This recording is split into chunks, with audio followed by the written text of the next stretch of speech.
Oh boy, were we ever looking forward to making this video.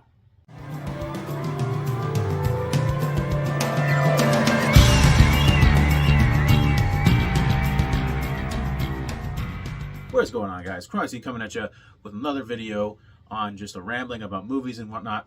So, how you guys doing with myself? So today, it's still hard to put my head around this.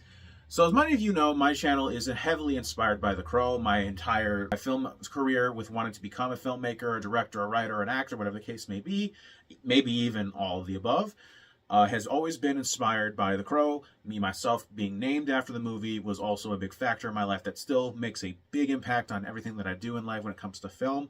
And you know what? When I heard the multitude of times that they were rebooting the original Crow, I was very, very much against it, and I still very, very much am. However, the fact that I did see the trailer, I have watched it, and my reactions are pretty much as follows. I actually recorded it. You have no idea what hell awaits you. No, I do.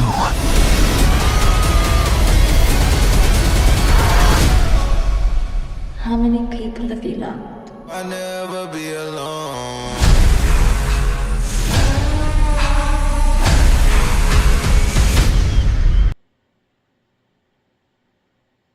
So, he went to prison, and that's why he has tattoos. Okay. Pretty much sums up my entire reaction to the whole movie, was just kind of in a loss of words. Because the fact of the matter is that this movie has a lot of generic, just plain movie logic into it. You know what I'm saying? Like, it had a very generic John Wick feel to it, but in a more gothic sense. And for me, had grown up with the movie, the original movie with Brandon Lee, I had a lot of things to say about this. And the fact of the matter is, when I first heard about the leak of Mr. Bill Skarsgård and his design for The Crow, really resembling the resemblance of Jared Leto's Joker from Suicide Squad from 2016, and a little bit of Zack Snyder's The Justice League, but that actually was a much more bigger improvement, minus the laughing. Anyways, the point that I'm trying to make is the fact that the design was not something I was happy about. I couldn't have been more disappointed by the fact that this is apparently an interpretation and inspired resemblance to the comic books made by James O'Barr. In which case, the only thing I could think of is, how do you mess up the design for the comic book so terribly, when the fact of the matter is, Eric, through the comic book, does not have tattoos, at least nothing like the ones that Bill has going on, with some on the eyebrow, on his cheek, on the nipple, and let's not even talk about the nipple tattoo that was originally there before they removed it. Let's not even go there. My point being is that simply that this design made a very horrible reflection on the film and the legacy of Brandon Lee altogether. Now, a lot of people have argued with me and a bunch of other people who say, well, how is it ruining his legacy? It's the fact of the matter that this movie was made for the fact under his legacy after he passed away during the accident on set. And to remove that, or to reuse the same concept and redo it, almost seems like a slap in the face of disrespect, and that's why people are getting upset about it.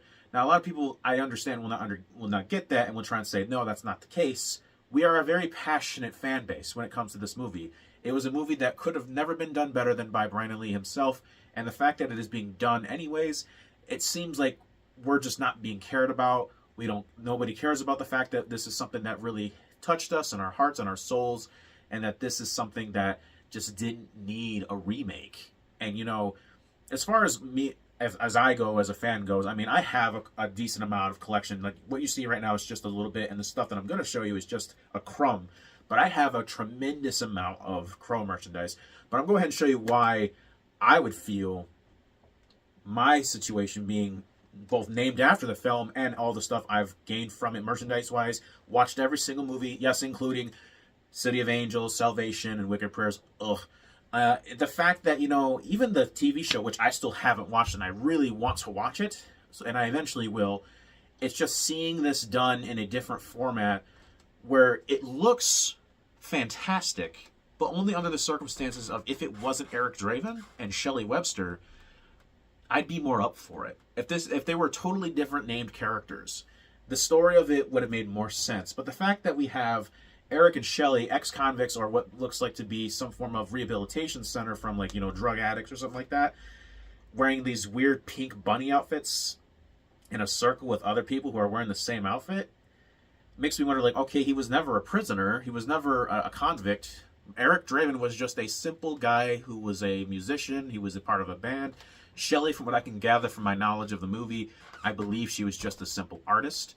So the fact that they kind of morphed these characters that have the same story, both cinematically and comic interpretation, the fact that they changed it so much to the point to where you can't even say this is not an Eric and Shelley story, this is something else, and to still push it as Eric and Shelley story, not exactly a good look for you. But like I was saying, my whole spectrum of the fact of my whole like persona, my legacy, my existence, my purpose, my career choice is all revolved around The Crow. And the fact that I've done so much with merchandise hunting, and I'll show you right now. I come from the original DVD era of when the first ever Crow DVD came out, along with the fact that I also managed to get gifted with some amazing postcards of The Crow to go inside of it. I then moved along to finding the classic VHS look of the Blu-ray for The Crow, and this is beautiful. I got to say right now, if you've never watched The Crow on Blu-ray, it is a definite breath taker because visually it just looks so much better than it did in the old days on DVD and VHS. I also happened to acquire the original VHS of The Crow, in which case I found another one that was completely wrapped up and never opened, but I never got the chance to buy it because it was pretty hefty in price. So I was more than happy just to get this because I didn't know that there was a VHS for it for the longest time, and I was happy to add this to my collection. And going on from that, another thing I didn't know existed back in the old days of PlayStation and having its mobile handheld days of PSP, I didn't know there was a PSP version of the movie. That's insane. And the fact that it's on a gold label, they said apparently where I got this from, that if it has a gold label, this means that it was a really rare find to even come across. And I couldn't have been happier to find it because the fact that the price was, it was $21.19, which happens to be the mini name that I go under on all my social medias. But the fact that it is on PSP, that is insane. And of course, back in the day of McFarlane Toys, the movie Maniacs, which case, if you remember this, all the original toys of McFarlane with, like, Scream, The Crow, Chucky, etc., was a big hit back then. I happen to have also gotten the original, still not taken out of box, of Eric Draven from the McFarlane line of the movie Maniacs. This is still one of my most prized possessions, and I still refuse to take it out because I already got one that's out of box, so I don't need to even think about the idea of opening this one. Then, of course, the piece de resistance out of all of the collections that I happen to have one of the many copies of the Crow movie script signed by the entire cast. That means Tony Todd, Brandon Lee, everyone that was in the movie, with characters like Skank, Tintin, T-Bird, Funboy, Top Dollar, all of them signed this script.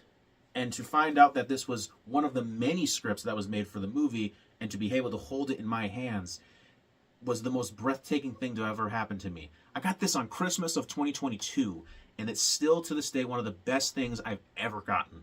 So the fact of the matter is, when it comes down to it, I am a huge Crow fan. The fact that I have somewhat of a Crow tattoo on me, but this is my own design. Eventually, I am planning on getting an Eric Draven tattoo. I have a big passion for this film, as everyone else does, in which case a lot of people are attacking those people for having the passion and saying they're crybabies, they are uptight, they have their hands up their ass, or their underwear's wedged up their ass or something like that. It's the fact that you don't have to go to that extent to explain to us that we are passionate. We already know that. But to make it more cruel is the fact of the matter, what is that really doing at the end of the day? Making more problems for people. You get into a continuous drama filled conversation that ends up in a violent conclusion. And what is it all going to end up doing? Where it's just going to stress you out, and the fact bullying becomes more of a thing every day anyways, it just gets worse from there.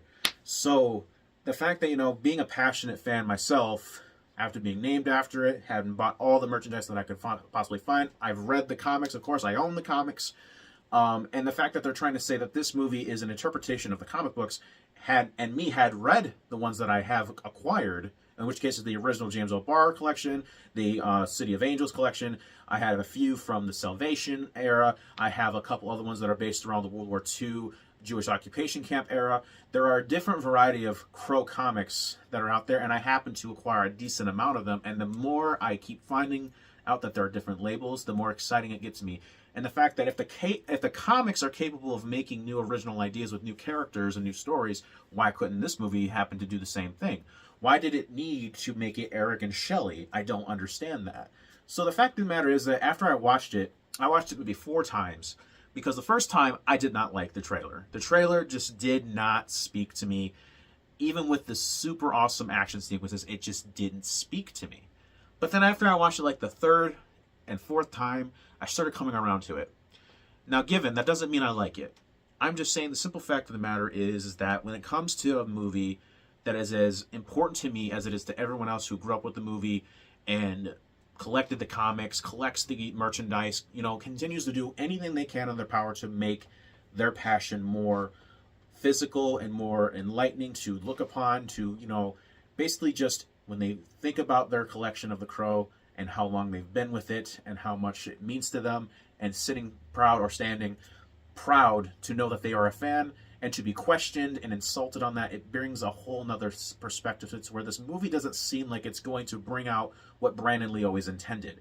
In which case, you probably remember this clip. Tell you something, I don't really care about any statements the film makes that have to do with that, because that's not Eric's point of view.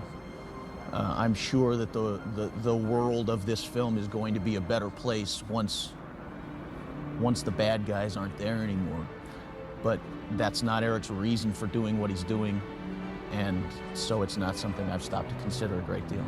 Brandon's idea behind The Crow, the first time he ever filmed it, was he was hoping that this film would be the reason that the world would come to a peaceful resolution, that eventually the bad guys would all disappear.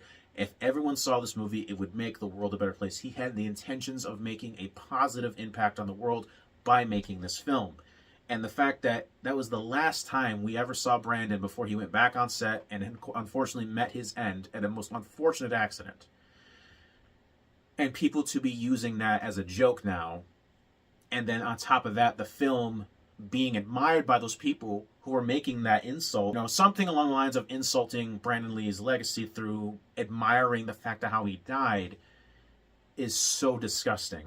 And it's like these people are admiring this film because of the fact that it's going to not be what they think is not seen as a good interpretation of the comics. But I'm over here with a bunch of other people who have seen the film and have read the comics and are like, this does not look like anything that's going on in the comic book.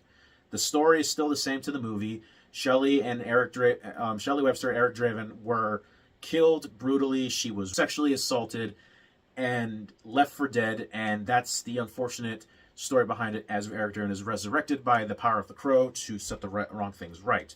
Now, in which case, I think that part in the trailer is actually good. I'm happy that they kept that in there, but the fact that they changed a decent amount when it came from the original quote being, "Real love is forever," to "True love never dies," is a little baffling to me. Not to mention the fact of that Eric is now walking around with weapons when he would just only have a weapon if it was around him and he picked it up at that exact moment. Majority of the time in the comic books, he would always be doing things with just his hands, and if he ever did have a weapon, like I said, it'd have to be around him and for him to just pick it up in that moment. So the fact that he was also carrying around a revolver, a samurai sword, which totally accurate to the movie, and a little bit to the comic, he does carry around a samurai sword. Also on top of that, the fact, this isn't exactly a bad thing, but this isn't a good thing either. The fact that they were showing the afterlife of where the Crow's power stemmed from, and for years, we didn't need to know where it came from. We didn't even need to know what it looked like. It's not a bad thing that we now have a visual on what that looks like. It's just the fact that we didn't exactly need it, nor do we want it, so it's like kind of a sour, sweet vibe to it. It's kind of an imbalanced 50-50 type thing. It's not exactly something I'm crazy about, but I'm not hating it. But the fact that the brutalization of Eric and Shelley being killed was now dimmed down to being suffocated with plastic bags because Shelley happened to witness these guys killing people. It's not exactly how I would picture it from the comic books happening either. So I'm wondering where some of these ideas came from. It's just the simple fact that this movie has such a generic John Wick feel to it, which is no issue. You know, John Wick vibe movies are the best. You know, we have Nobody, John Wick 1 through 4.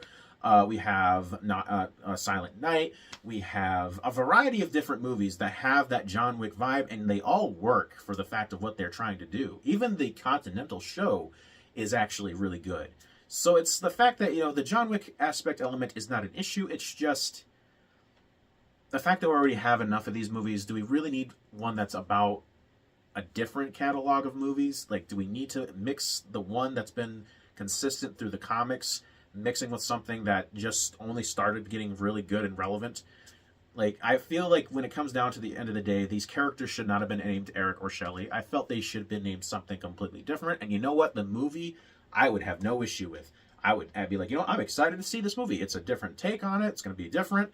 I'm excited. The characters are different. The environment's different. From what I can gather, they are filming in spots from where the Dark Knight and the Batman was filmed. So that's exciting. But at the end of the day, this movie and its existence is bringing about a decent amount of negativity and not enough positivity. So a lot of the fan base is now conflicted with the people who are just now getting into the fan base, but have never seen the original movies, never picked up the comic books, and are trying to mansplain and over-explain their perspectives on the fact of how this movie looks and it being better than the original, but still have not seen the original. That just seems a little grotesque to me. Like, it just... I don't know how to feel about this movie now. The fact that I went into this trailer with hoping that I would keep my hatred for it at 100%, and then after I had seen it a few more times, now I'm at the point of where maybe it's not bad, because visually this trailer looks beautiful. However, the fact that these characters being Eric Draven and Shelley Webster, and this being another storytelling of their story, doesn't fit the characters. You know, it just doesn't fit. I don't know why the fact that they didn't think about making new characters in the spectrum, because they did it 3 times, especially with City of Angels being a very good original idea about a son and a father's love being the love of family. That was so new, that was so interesting, that was different, and it worked. It's until they started going down the line of Salvation and Wicked Prayers to where it was very in question if they even knew what they were doing. But even they still kept it to the point to where they made an original concept to fit the story, to fit the concept of what they're trying to make. But this seems like they're just taking a whole different thing and trying to mix it in with what we already know and thinking that it's totally different and it's going to be good. But we don't know that, because trailers are very much able to, you know, misinform us, to misdirect us. And the fact that a lot of people are not understanding that, maybe, yes, the trailer looks good, but that doesn't mean the film's going to be good either. My whole point of the fact of the matter is just that when it comes down to it, this movie should have been made a little bit differently, and maybe everyone would finally be on board with it. But the fact that we are getting it into an Eric Draven and Shelley Webster perspective, can't say that's going to be a good thing. So hopefully it's good. Hopefully it doesn't do horrible, and it becomes part of the very small percentage of reboots and movies revolving around comic books that actually does well. But if it doesn't, it's just an unfortunate casualty in the Crow community, because of the fact that we spent so much time loving and admiring the original, and now we have yet another failure in the wake of The Crow. It's the fact that, you know, it's the same principle. You know, it's the same principle to feel we don't want this to be what reflects upon this amazing series, this amazing saga, this amazing film.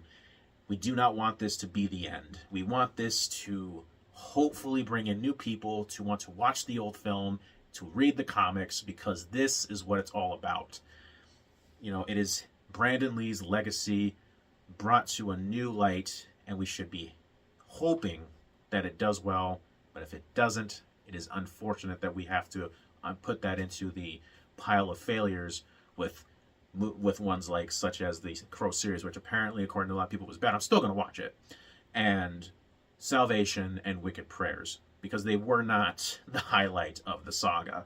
So at the end of the day, my opinion is it's just that, you know, they've made it too generic. They made it too goth. They made it too well. The goth isn't even the issue. Some of the acting seems mediocre, if I'm going to be honest. Shelley Webster apparently being dead all the way, and she's apparently floating downward into an abyss of no return, I guess. And they're trying to say that he has to save her, but in the comic book and in the movie, she's already dead. She crossed over. Eric's problem is that he can't live with the guilt behind what happened to him and her, so he has to stay behind to fix that, so he can as well cross over. But this is taking it to a whole new different direction, because now apparently Shelley is not dead. She is slowly drifting away and waiting for him, when the idea was behind it is that he was getting the vengeance for him and his wife, or fiance, if you want to see it more accurately. She was already gone, and she was waiting for him on the other side. That was a worth fighting for moment, fighting to hope to get back to his loved one. But this is seeming like she's not even dead yet, so I'm a little concerned about that as the movie progresses. It's very John Wick energy, and you know what? That's not an issue, but it's not something I wanted for The Crow. The special effects for, you know, getting shot and the healing aspect of, like, you know, Eric Draven's powers and everything don't seem well blended yet. I hope maybe they're going through some final edit process. The makeup is not a good... I'm not a fan of the makeup, mainly because if you can look at this picture here of Pennywise and look at the picture of Eric Draven in the new Crow film, the design is literally the same. Bill must have asked for that to be a thing, because there are no lines going straight down the middle, and there is no lipstick going across the face. It is strictly eyeliner, and then it goes off to like a grin smile from the Joker. So the fact that they took Pennywise concept and decided to mix it in here, because that's Bill's like whole, you know, success on his career, which is, you know, Bill is a great actor. It's just everything that he is perceived in, it doesn't matter if he does a great job in this role or in that role. Nobody ever sees him more than just Pennywise. To a point now it is reflecting that he doesn't see himself more than Pennywise. And you know what? That is slightly a problem, but not the end of the world. But at the same time, you didn't need to do that. I also think the director who's making this movie must have never read the comics, because he is still fighting tooth and nail to say that this is a direct concept and mirror image to the comic, the homage to the comic. But as I've read through the whole comic, Eric still only has long hair. The most that he may have gotten right was the fact that it's trench coat, no shirt look from the comic is in there. But overall, like, I feel like what happened is that he saw the cover of one of the issues of James O'Barr's Crow series and took that and was watching John Wick 1. That's what I think happened. Maybe I'm wrong. Maybe he did read the comics. Maybe he read some part of it that I didn't see, then saw it in a different perspective. Either way, my opinion on the matter is, will I go see this movie? Under certain circumstances, yes, I will go into it with low expectations.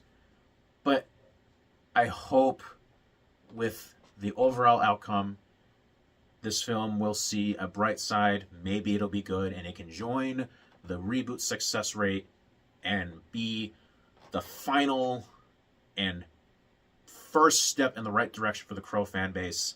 But if it's not, that's unfortunate. Because like I said, I wanted to hate this film so bad. I wanted to hate the trailer so bad. And I did, until I started looking at it from a different perspective. This should not be an Eric Draven story. This should be someone else. And then it would be perfect. But that's all I have to say about the matter. We're at a 25-minute video, but I expected this because, as I've said before, I am a very passionate Crow fan. I'm sure that you are as well. Let me know what you think of the Crow movie, the reboot, the trailer, the concept of the design for Eric Draven. Let me know what you think in the comments below. Bill Skarsgård? Pennywise? This is all riding on you, man. This can either be your career ender, like Robert Pattinson when he was in Twilight, and he got lucky that his career took off again with the Batman. You might, hopefully, this might be the best part of your career or the end of it. But I'm telling you right now, sir, do not let us down. Because if this movie sucks, I'm coming for you. So thank you guys for watching, and I will see you all in the next video. Bye-bye. There's this wonderful quote from the book Sheltering Sky, where he says, "Because we do not know when we will die, we get to think of life as an inexhaustible well. And yet everything happens only a certain number of times, and a very small number, really. How many more times will you remember a certain afternoon of your childhood, an afternoon that is so deeply a part of your being that you can't even conceive of your life without it? Perhaps 4 or 5 times more, perhaps not even that. How many more times will you watch the full moon rise?